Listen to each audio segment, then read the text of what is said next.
Right then, hi everyone. I got this cool thing in the post today. Now this video won't be going out for a while, but I just have to film this because it's just so fantastic.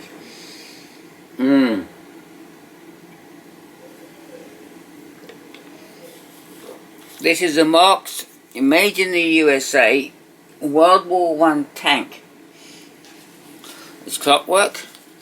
It does an awful lot of things, but it won't do as much as it should do until I fix it. So this will be up for restoration. Okay? Yeah. So anyway, it's clockwork. It's tin plate. It's very heavy. I'll just take it off there for now. Oh, actually, I'll leave it on there and you can see it all the way around. I'll just put the piece of wood on. You can see it all the way around. Made in the USA. It's the first American toy I've ever owned, apart from those Argoid toy cars I showed you once. But this is huge, as you can see. Yeah? Isn't it wonderful?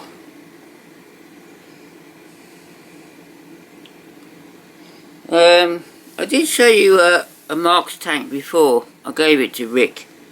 I couldn't get it working. But this one does a lot more exciting things. So, I'll show you what it does. Hang on. Here, if you see, it says Marx made in USA. Patents pending. That's good, isn't it? That's really good, I think. I like that. It's the first clockwork American toy I've ever owned. I have some other sort of tin plate, but nothing as good as this. So, as I say, this is up for restoration. It does actually work. It really does. I've had it running on the kitchen floor this morning.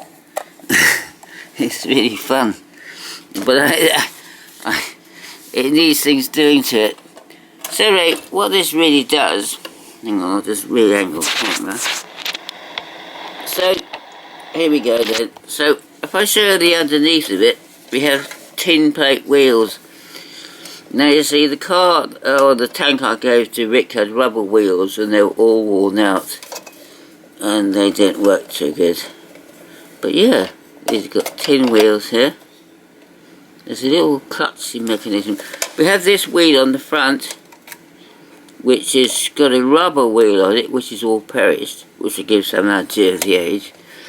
But I think if it hits something, it'll all like spin around and go in a different direction.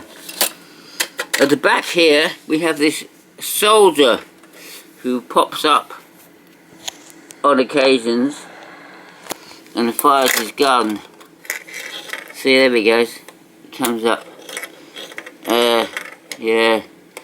But at least he's firing over the turret, which is decent, I suppose. Yeah, he works. He does that. He comes up and fires his gun. He's a sergeant. Oh yeah. There you go. First World War soldier. And the gun here should make sparks, but the flint is worn out. So I had to take this apart to replace the flint, which isn't a big job. Although, being this is in such good condition, it's going to be a pain, isn't it? But actually, if I wind it, you'll hear the noise it makes. Actually, it'll probably run away, but look, there is a start-stop lever here. Okay. There you go. That's it, on stop. I have this key. This came from Pennsylvania, this key. It only fits American clockwork. And British keys don't fit this. And it didn't come with the key, so I'm really glad I can use this on it. Listen to that. Listen to the sound of that. I'll just run it a little while. You can see what happens basically. Ready? No, I don't want it to go away.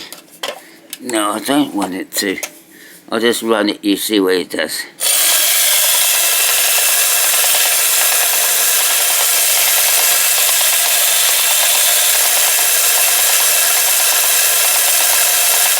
Isn't this sound just great?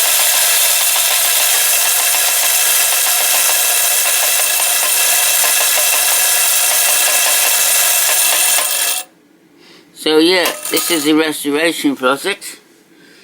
I've got to get the new spark in the turret. I've got to take all the side off. And we'll have it running. Don't know when. Because this is going to be difficult. Or is it? Anyway. Yeah, okay then. Look forward to this.